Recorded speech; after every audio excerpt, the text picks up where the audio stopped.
Hello. Sir ಇಂದು nano ಒಂದು ಗಾಡಿ ಕಳ್ಸು ಟಾಟಾ ನ್ಯಾನೋ. ಅದು ಹಾಕಿದ್ದೀನಿ ಹೇಳಿ ಸರ್. ಮಾಡಲ್ ಎಷ್ಟು ಸರ್ ಇದು ಗಾಡಿ? 2011 ಮಾಡಲು. ಓನರ್ ಅಣ್ಣ? ಥರ್ಡ್ ಓನರ್ ಆಗಿದೆ. ಡಾಕ್ಯುಮೆಂಟ್ಸ್ ಎಲ್ಲ ರನ್ನಿಂಗ್ ಇದೆ ಗಾಡಿದು? ಎಲ್ಲ ರನ್ನಿಂಗ್ ಐತೆ. ಲೋನ್ ಇಲ್ಲ ಸರ್ ಗಾಡಿ ಮೇಲೆ? ಲೋನ್ ಗೀನ್ ಏನಿಲ್ಲ. ಓನರ್ಶಿಪ್ ಎಷ್ಟು ಅಂದ್ರೆ ಗಾಡಿ? Sir 3 owner sir. 3 ಓನರ್ ಆಗಿದ್ದಾರೆ. ರನ್ನಿಂಗ್ ಜೀತೋ ಎಷ್ಟಿದೆ ಫೋಟೋ ಗಾಡಿ? ಬೇನೆ ಆಗ್ತೀವಿ ನಯ ಜೊತೆ ಲಾಸ್ಟ್ ನಾವು ರನ್ನಿಂಗ್ ಗಾಡಿ ಹೊಟ್ಟಿರೋದು? ರನ್ನಿಂಗ್ 62,000 ನೋಡಿದೆ. ಪೆಟ್ರೋಲ್ ಎಲ್ಲ ಗಾಡಿ ಬರೋದು ಇದು? ಪೆಟ್ರೋಲ್. ಇದು ಫೀಚರ್ಸ್ ಏನು ಬರ್ತದೆ ಗಾಡಿದು ಒಳಗಡೆ?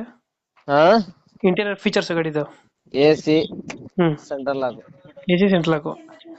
ಸಿಸ್ಟಮ್ ಗಾಡಿ ಒಳಗಡೆ? ಸಿಸ್ಟಮ್ ಐತೆ. ಸಿಸ್ಟಮ್ ಇದೆಯಾ? Tyre condition? ಎಲ್ಲ ಚೆನ್ನಾಗೈತೆ. 70-75% ಐತೆ ಟೈರು. ಲೊಕೇಶನ್ ಹೆಸರು ಗಾಡಿ ಇರೋದು? Mysuru Sathagalli bus depot. ಮೈಸೂರು. ಎಷ್ಟು ಹೇಳ್ತಾ ಸರ್ ರೇಟ್ ಗಾಡಿಗೆ?